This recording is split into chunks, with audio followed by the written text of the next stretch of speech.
నమస్తే, welcome to elite media. నేను మీ సంపత్ కుమార్.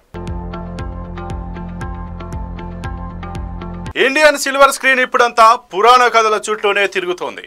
మన పురాణాలు, ఇతిహాసాల్లో ఉన్న మహావీరుల కథాంశాలను తెరకెక్కించేందుకు దర్శక నిర్మాతలు పోటీ పడుతున్నారు. కేజీఎఫ్ 2, కాంతారా, సలార్ లాంటి భారీ చిత్రాలను అందించిన హోమ్లే ఫిల్మ్స్, క్లీన్ ప్రొడక్షన్స్లో కలిసి మహావతార్ సినిమాటిక్ యూనివర్స్లో భాగంగా ప్రేక్షకుల ముందుకు వచ్చిన మహావతార్ నరసింహ అనే చిత్రాన్ని ప్రేక్షకుల ముందుకు తీసుకొచ్చింది. జూలై 25న ఎలాంటి ప్రచార ఆర్భాటాలు లేకుండా రిలీజ్ అయిన ఈ చిత్రం వెండి తెరపై ప్రకంపనలు సృష్టిస్తోంది.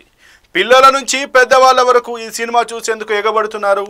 కేవలం మౌత్ టాక్ ద్వారానే థియేటర్లు హౌస్ఫుల్ అయిపోతూ కాసుల వర్షం కురిపిస్తున్నాయి.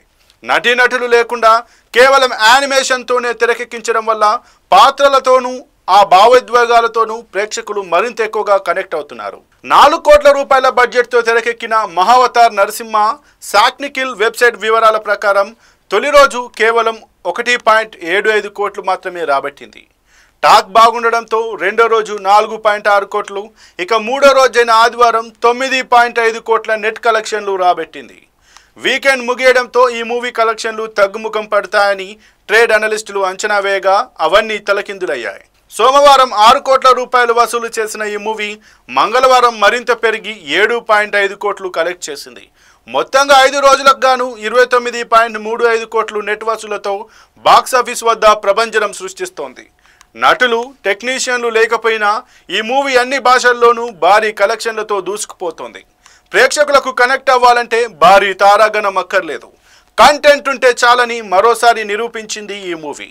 ఎలాంటి హంగులు, ఆర్భాటాలు లేకుండానే థియేటర్లోకి వచ్చి చిన్న పెద్ద అన్న తేడా లేకుండా అందరితోనూ ప్రశంసలు అందుకుంటోంది. ఈ మూవీ దెబ్బకి పవన్ కళ్యాణ్, హరిహర వీరమల్లు కూడా ఎఫెక్ట్ అయ్యిందంటేనే పరిస్థితి ఊహించుకోవచ్చు.